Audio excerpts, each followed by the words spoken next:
Vocabulary words for Jim Thorpe's Bright Future. These are multi-meaning words. Let's get started. Boarding school. A school that has buildings where students live during the school term. Dormitory. Building with many rooms in which people sleep. Endurance. The power to keep on doing something is in spite of pain. Manual. Done with the hands. A small book that helps understand something.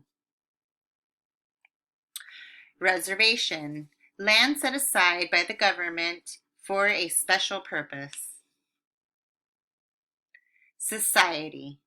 All of the people, human beings, living together. Please remember to complete your reading street pages 398 and 402.